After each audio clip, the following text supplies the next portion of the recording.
guys, welcome back to my channel. In today's video, I want to talk to you about going on holiday sober. So I've been on 3 holidays now since I've been in recovery, and I realised that I've never actually sat down and spoke about my experiences. So I thought, what a great way to catch up on some sober content with you guys, talk about holidays. It's that time of year now when people are starting to think about holidays. So I thought we could talk about how to survive a holiday sober. So I have been on 3 different types of holidays. So my first holiday was an all-inclusive with my partner, just the 2 of us. The second holiday was a big family group holiday in a villa, self-catering. And the third holiday was a city break. So I'm going to break these down, talk about my experience, talk about my tips, and let's get straight into it. Okay, I do apologise about my hair today, guys. This is my natural hair and it's wild. Okay, so I first went on holiday when I was about 2.5 months sober, which in hindsight, if it wasn't booked and it wasn't already paid for, I probably wouldn't have gone that early in my recovery, just being completely transparent. I think the fact it was an all-inclusive as well, a lot of my friends, my sober friends, were really honest and was like, that is going to be a challenge, you know, because an all-inclusive, you can literally drink as much or as little as you want, you know. So for my first holiday, to go to a resort, just me and my partner, where I could drink what I want, eat what I want, and no one would know apart from me and my partner, you know, it felt like I was almost walking into a relapse. But I think the only saving grace for me was we went away mid to end of the month, and my sober anniversary is the 21st. So I knew, I think it was the Sunday after we got back, I was going to be picking up my 3-month chip. So that really helped. But it wasn't easy. I'm not going to lie to you. You know, that first holiday was definitely the hardest. I think we got to the airport and I couldn't drink at the airport because obviously I can't drink anymore, which wasn't too bad because we was really I remember being really hungry, so our focus wasn't really on booze, it was on food. So, and we didn't have that much time, so we literally ate and then we was on the plane. And I've never really been a drinker on a plane. I've never really done that. I don't know why, but just I may have had 1 or 2, but I've never been drunk on a plane. Not intentionally anyway, like I might have been drunk at the airport and then carried on. Yeah, I've definitely been drunk on a plane. I don't know why I even said that. But I've never like got on a plane sober and left drunk, if that makes sense. So the plane wasn't too much of an issue for me. I was quite tired, so I'm pretty sure I slept or I read a book. I think that's the one good thing about being on a plane, is that you can just entertain yourself. You know, you can watch a film on your phone, you can read a book, you can colour, like you can do other stuff. And if you're not, as much as everyone on the plane could be drinking, you are kind of in your own little bubble on a plane seat. Obviously you've got the person either side of you, but one was my partner, who, it doesn't bother me if he has a pint, you know what I mean? He doesn't drink like me, so it's fine. And I think the other person, we didn't even have another person, so it felt quite safe. Do you know what I mean? I didn't feel like it was being pushed on me. Then when we got to the hotel, I was really apprehensive that there was going to be like welcome drinks, but thankfully there wasn't because we got there so late. So we went straight into the bar and we was told there was alcohol-free options. So I was kind of expecting to arrive and have like an alcohol-free Prosecco or an alcohol-free beer. I don't know why I thought this, like internationally, that isn't that normal. It's not even that normal in restaurants in the UK or hotels in the UK, but I think it's definitely more accessible here. But I asked for the alcohol-free menu and they gave me the kids menu, and I was fuming, and I was really tempted to just throw the towel in there and then just get a glass of Prosecco, but I didn't. So I got some water and I took myself to bed, and that was the best thing I could have possibly done. If I had tried to stay awake and stay down there and try and like be part of the atmosphere, I would have cracked. Like I can guarantee you I would have cracked. So we went up to bed, and I remember waking up the next morning and I felt great. Because obviously, like normally your first night of holiday, you arrive and you do just go straight for the booze because you've been flying all day and you've earned it and all that crap. And I didn't. I woke up fresh, like I went down for breakfast, I went in the pool, like we had such a good first day. And then I was getting ready and I remember being like, oh, like normally when you're getting ready on holiday, you'd have a glass of Prosecco or, you know, you'd have a cocktail, something. And my boyfriend, bless him, went and got me one of the alcohol-free cocktails. And it was lovely, you know, and it was nice to have something that wasn't just water or whatever else. And once I got down there and I was chilling and I was just enjoying like the atmosphere, I was fine. And I think I surprised myself because I thought the whole holiday was going to be really hard, but actually it was just that first initial like travel day and then the first proper full day. Once I got through that, I was just like so happy to be like present and just be able to enjoy it and not have a hangover and like get up early. I mean, we had one night that was a club night and they had it was all outside and they had like a DJ and a performer and dancers and it was amazing, like best night out I think I've ever had. And Red Bull was included, so I had a couple of Red Bulls and I was just as hyped as everyone that was drinking. I was having such a good time, I knew what I was doing. And it got to the end of the night and Danny was a little bit woo, and there was a club in our hotel and I was like, do you want to go clubbing? Like I was so hyped, like I was so proud of myself that I actually had a good time sober. I didn't feel left out. I felt just as normal as everyone that was drinking. Like I enjoyed the music, like I was just in the moment, just loving life, like. And yeah, it was just such a like moment of like, I can do this, like this is better than being smashed, like this is so much better than being smashed. And it was.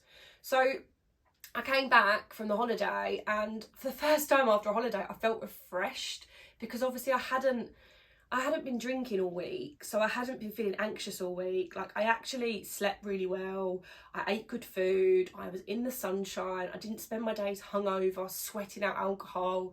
Like I just enjoyed every moment, like. And I never really liked travelling before, like I never really liked going on holiday, I never really got it. And I think because all my holidays were so boozy, I ruined them for myself. Like I never understood why you'd go abroad when you could just go to your pub or you could just go to the corner shop and get drink at home. Because in my head, holidays were just a week of boozing rather than a weekend, you know, and that's so not what they're about. So although I wouldn't recommend going away that early in your sobriety, having my sober anniversary literally like 2 days after I got back, that really gave me a good drive. I also spoke to other sober people every day. Obviously I'm quite involved in like Instagram communities and stuff like that, so I had lots of people I could reach out to, which is so important. I think it's really easy to go to another country and just pretend that the life you've built doesn't exist and just kind of become someone else and put on this persona. So it's really important that you're touching base. I mean, I spoke to my sponsor every single day, but by the end of the week I was just like texting her to be like, had a great day today, whereas like the first day it was like essays of like, oh my god, I want to drink so bad. So, but you know, we get sober to live a life beyond our wildest dreams, so you can't just hide behind, you know, fellowship and sober events and stuff like that. Like, yes, that's really important, but you have to dip your toe into the real world. You know, you can't live in a bubble. You're not removing yourself from society. You're wanting to go back into society, but as a better person and a more rounded person. You're entitled to do normal things. So yeah, I think would I do all inclusive again? Probably not, because we didn't drink our money's worth. You know, we'd already prepaid for it, and out in Turkey the difference between self-catering and all inclusive for that particular hotel wasn't a lot. So I don't feel like we wasted money, because like we had a lot of ice creams, like we had lots of, do you know what I mean, we made it up for it in other ways. But I think if you haven't got kids and you're sober, paying for all inclusive is a bit of a waste of money. Like I probably wouldn't do it again. But it was nice that like we didn't have to worry about anything. That's what I love about an all-inclusive, everything's sorted for you. But yeah, I think if it's your first holiday, I would probably personally avoid an all-inclusive, because it was tempting and it would have been really easy for me to pick up a drink, and you know, I felt I was playing with fire that week, but I had You know, my partner's amazing. He's so supportive. You know, if I'd even said to him like, oh, I think I might get a proper drink, he would have questioned me. Like, he, not in a controlling way, but he knows how much my sobriety is important to me, and he knows how much of a happier human I am now that I'm sober. So like, you know, as much as I'm thinking I could just go and do what I want, like, there would be consequences. There would obviously be consequences because of my behaviour, but even the conversation of picking up their first drink, he would be like, why are you throwing like your sobriety away for like a couple of glasses of wine? Like, you've done so well. Do you know what I mean? So I definitely think having people around you that know your story, are going to look after you, is so important. Having people back in the UK that are sober, that you can talk to, that get it, and also just relax. You know, you are on holiday, you are there to relax. Once you get past that first 48 hours, if you're anything like me, then hopefully you'll be like, I can do this. So now let's talk about a big group holiday, self-catering. Now, for this particular holiday, I had other stuff going on.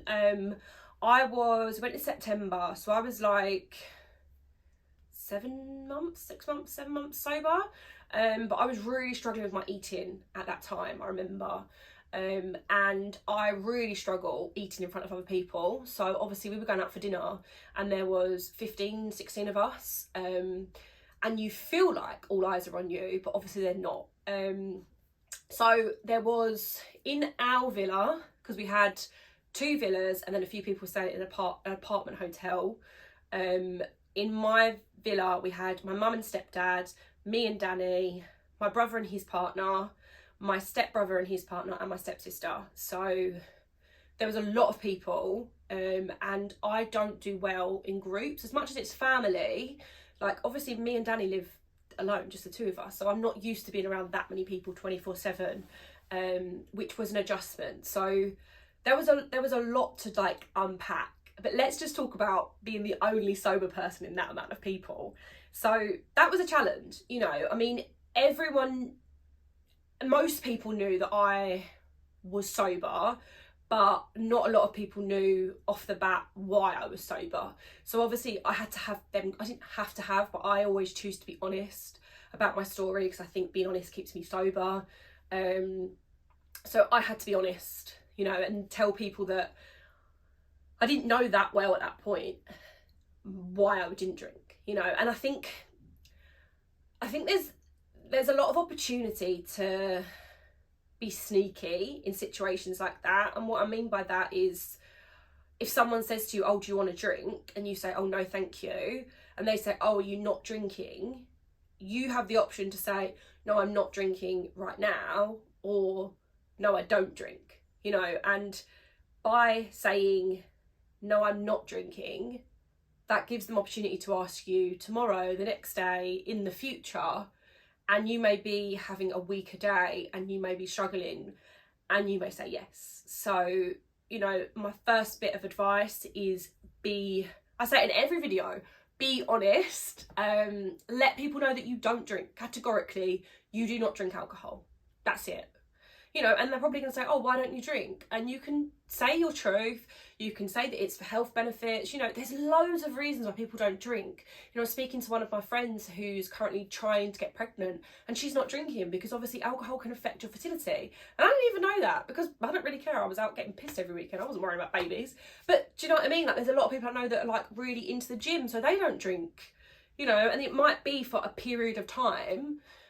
But even if you don't feel comfortable saying, I don't drink, you could be like, oh, I'm having 6 months off. You know, setting a precedent that the time period you're going to spend with them, you are not going to want alcohol. So they're not going to offer it to you, you know. And by like the 3rd day, so we was out there for a week, a lot of people that I'd obviously not spent that much time with in such close proximity before did ask me questions about my sobriety, and I'm more than happy to talk about it. You know, I'm really passionate about the benefits of being sober, mentally, physically. You know, even if you don't have a problem with the way you drink, everyone can benefit from not drinking as much or at all. So, you know, a lot of people, I'd have conversations with them, and it does, you know, most people in my life since I've got sober have questioned if they have a problem with drinking. And thankfully, most people don't, you know, but when you're in an environment like that, I think having these conversations is really important. I mean, we had a day on the boat and everyone was drinking all day. And obviously the day of the boat, my mum got proposed to, like emotions were really high. And, you know, my mum, bless her, was smashed, absolutely ruined, as she should be.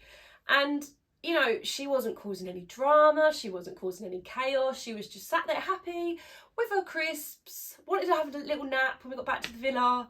Like, I'd love to be like that, but that isn't my story, you know. And I think being around that many people and seeing how they engage with alcohol and seeing that they can put it down and seeing that they, you know, not everyone's an alcoholic at the end of the day. Not everyone drinks to the excessiveness that I drank. And it taught me a lot that holiday because I did quite a lot of people watching, you know, and I think that's the beauty, that I could have whatever I wanted back at the villa. So I had a lot of sparkling water, I had a lot of nice fresh juices, you know, other people had gin, they had Prosecco, whatever. And it genuinely didn't bother me because I was still having a nice refreshing drink around the pool. But the next day, because we had a big night out one night and everyone was hanging, and I woke up like, good morning, like all chipper, because I wasn't that worried about having the pressure of drinking on that holiday, purely because I was with my mum, my stepdad, my brother, my brother's girlfriend, obviously Danny was there. Like, they're kind of the key people in my sobriety. Like, my sister-in-law is amazing. Like, if I say I'm struggling, she'll be like, oh, let's go for a walk. Do you know what I mean? Like, I get along with her so well and I'm so thankful for her on my sobriety journey. And the same with my brother. But I think having a woman to woman that, you know, gets it. We talk a lot, we have a really in-depth conversation about like mental health, wellness, like just, it's just so nice to know that she was there, like for that whole week. Like I said to her, you're like my safety net. So I think it's really important when you're going away with a group of people that you do have that person. Like, obviously Danny's amazing, but bless Danny, I think he was quite glad of the break, you know. And I had a day where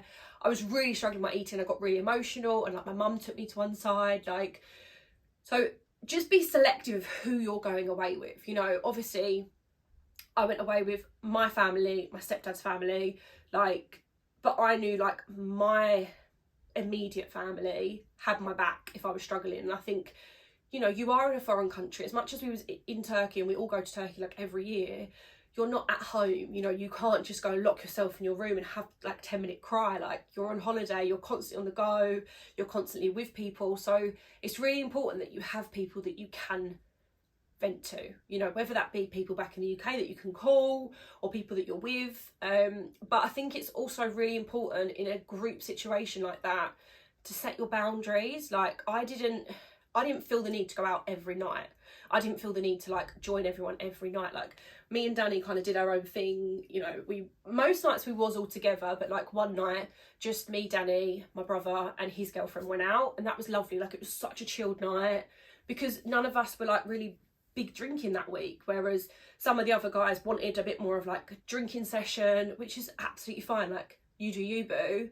But it was nice that by being in such a big group, you had them options, which I didn't even consider. Like, if I wanted a night out, I could go out with certain people. If I wanted a night in, I could do that as well. Like, it was just lovely. And I think once I got over that initial conversation of I don't drink, I'm sober, again, getting honest, I had the best week. You know, it was amazing to be sober, to watch my mum get engaged and to help my stepdad plan it. And, you know, I wouldn't have been trusted with bringing that ring to Turkey if I was still out in the madness. Like, no way on God's earth would that have happened, you know. So it felt really special to know that me being sober has helped not only me but other people around me, to like, it benefits them, you know. So yeah, I think top tips for a group is have people that you can kind of go off with if you need 5 minutes. Get honest from the get-go. If you've not met people before, tell them that, you know, either you don't drink or you're not drinking for a couple of months. You know, don't just say the week, because someone will convince you. And if you're having a bad day, you will probably fall into the pit of fuck it. So say like a time period that is well outside of the week. I mean, I don't think there's anything wrong with saying I don't drink you know, for health reasons, whatever. And don't be afraid to say no. You know, if something is a little bit too much for you in that group setting, you don't have to do it. It's your holiday as much as everyone else's holiday. You know, do what you can to make the most of your experience without being selfish. Okay, so the final type of holiday I've been on is a city break. So I haven't been on like a friendship holiday, but I will speak briefly what I would do in a situation like that at the end. So city break, I was a bit blinded by the city break actually, because I really thought going to a city would be the easiest out of all the holidays, but in some ways it was the most challenging. So we went to Budapest, as you would have seen if you've watched my Budapest vlog, and don't get me wrong, it was amazing. We really made the most. We was out there for 4 days, and the main thing we did was eat and sightsee, to be honest with you. So during the day, being sober, not a problem at all. Like, we just basically ate food, was sightseeing, it was great. But on the first night we went out to a bar, and I was under the impression that Budapest had quite a lot of alcohol-free options. So I went up to the bar and was like, oh, can I have like an alcohol-free beer or whatever? And they was like, oh, we don't do that. Thankfully, they had a cocktail bar that she said, go over there and they'll make you like anything you want, basically. And they made me a really nice virgin strawberry mojito, which was stunning. But I've never been a cocktail girl. Like, I can't drink more than one, do you know what I mean? So, and the problem is with city breaks is that not everyone is going for sightseeing. Some people do go, they turn up straight from the airport and they're boozing all the way through. You know, there's quite a lot of stag parties, hen parties, stuff like that, which, you know, is fine. But we got to this particular bar and there was live music, which me and Danny love a bit of live music, and everyone was smashed, absolutely rat-ass. And I think it was only about 8 o'clock, but like I say, like, most people are boozing all day. So I felt desperately uncomfortable. You know, I felt like, and I was coming up to a year sober. Was I already a year? No, I was coming up to a year, and I really did feel like pressing the fuck it button, because not even the fact that I wanted to drink, it's the fact that I felt so sober in that situation. You know, people were like dancing on tables, people were like throwing beers in the air, like it was carnage. And I thought, God, if I was drinking right now, I would be so stuck into that. But I just didn't feel comfortable to get stuck into it sober, which is something that I need to work on. Do you know what I mean? Like, having alcohol in my system shouldn't make me feel like I can do certain things, and being sober doesn't mean I can't do them certain things. But I think, you know, as well, like, I think Danny was like itching to like get stuck in, and because obviously I'm not drinking, he never drinks that much when we're out together, which isn't something that I've encouraged. It just probably feels a bit weird for him to be like smashed while his girlfriend's stone cold sober. So I don't know, I felt like, and this is just my brain, I felt a little bit cheated. Like, I felt like I wasn't experiencing Budapest to the full extent because I wasn't drunk, which was a fleeting thought. The next morning I woke up fresh as a daisy. We went to the spa. We was in the spa for like 10 a.m. Like, if we'd got smashed and we'd been in that crowd, there's no way that then people are getting up and going to the spa at 10 a.m. Maybe they are, but I certainly wouldn't have. So, you know, I think in situations like that, don't be hard on yourself. Like, at the end of the day, I've only been sober for a year. Of course, I'm going to have moments where I think, God, that'd probably be really fun if I could drink. But the reality is that isn't what I would have ended up doing. Yeah, I might have danced on tables for 5 minutes, then I would have been doing shots, then I would have been running around the club. Like, it just would have been carnage. It wouldn't have been, haha, that's so cute, haha, that's so funny. It would have been, where is Elle? She's lost in Budapest. And then you'll find me at KFC. Do you know what I mean? Like, it's just, that's not my reality. And it's okay to have them faults, as long as you also have the thought of play it forward, you know? So we then, basically every day we had something to do. I think the main thing I would say for a city break is do your research before you go, so that you know that there's, you know, roughly where everything is. Like, we knew where our location was, roughly how far things were, whether we had to get taxis, whether we had to get trams. Most things were walking distance. We didn't have a set schedule or anything like that. The only thing we had to kind of plan a bit more was the spa, because it was a day spa and we knew we wanted to go on the Monday and you have to pre-book it. But we booked it when we got to Budapest on the Sunday. So, like, when I say pre-planning, it wasn't wasn't like months in advance. Yeah, so we knew there were certain restaurants we wanted to try. We knew there were certain like museums we wanted to go to, and we just kind of pleased ourselves for a couple of days. And me saying, when I was thinking about drinking, I feel like I'm not getting the Budapest experience is crazy, because there's no way I would have gotten up and done all the things we did in 4 days. Like, just no way if I was drinking. You know, for me, in my drinking days, I would have been drunk at the airport, got absolutely smashed on the first night, been hungover the next day, maybe done something the day after, and then we fly home the next day. Like, what a waste of money. Like, what a waste of money, what a waste of travelling. I might as well just gone down the local. Do you know what I mean? So, and I think you only learn that through experience, and you have to allow yourself to process things. And again, it's, you know, it's who you go with. Like, Danny is my biggest fan when it comes to me being sober. You know, he's so proud of me. And I think if I had a partner that was the opposite of that and was, you know, oh, go on, you could have one, then I probably would break, because you're a product of your environment at the end of the day. And if someone is constantly saying to you, go on, you will eventually go on, you know? So be mindful of who you go away with, whether it's your partner, whether it's your friend. But I think that's the case for all holidays. You know, anywhere where you're going out of your comfort zone, out of your home environment, you need to be around people that understand you, get you, and are going to be real with you. So yeah, for a city break, my top advice would be research before you go, so you know you've got lots of options of stuff you want to do. Go with someone that you trust and someone that you know is going to support you in your sobriety. And of course, always still have people you can talk to in the UK that are sober, that get it. So if you do have them fleeting thoughts, they can bring you back to earth. Okay, so the final one is going away with friends. So like I say, I haven't done this yet, but this is what I would do if I was going away. So obviously for me, I am over a year sober now.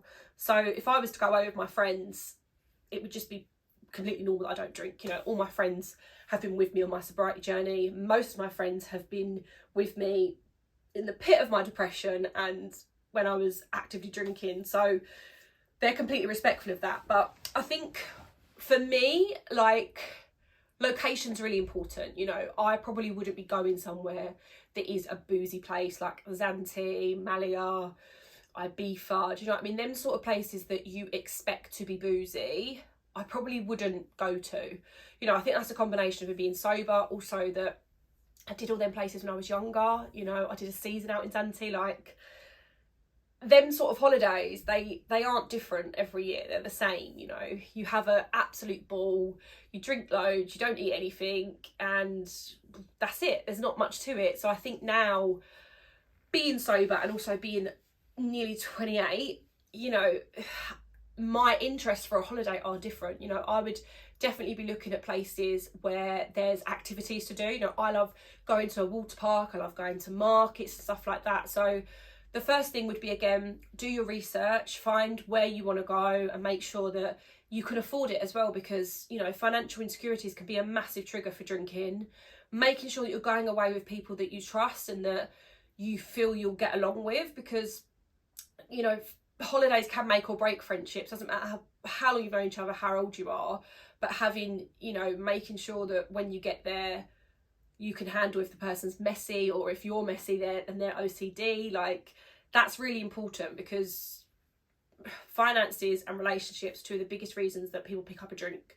So making sure that, you know, you can afford to go on a holiday and you're not putting pressure on yourself, you're with people that you trust and love, and that there's lots of stuff for you to do. Because being sober, I don't think is boring at all, but if the only thing your friends want to do is go out and party, that's not going to be a good holiday for you. You know, you want to be going, and like for me, it'd be water parks, markets, you know, whenever we go to Turkey, it's just shopping, like, and that's like ideal for me, because I need to tire out my brain a different way. You know, I'm not going to be going clubbing till 3 o'clock in the morning, and that's okay. You know, for us, like my girls, we would want to go to nice restaurants, or we can get a bit dressed up, we can get a bit glam, you know, we'd want to go to like the beach and stuff like that. So I think it's just, don't put pressure on yourself to have like a girls or a boys holiday. You know, it's a holiday. It's not got to be this laddish,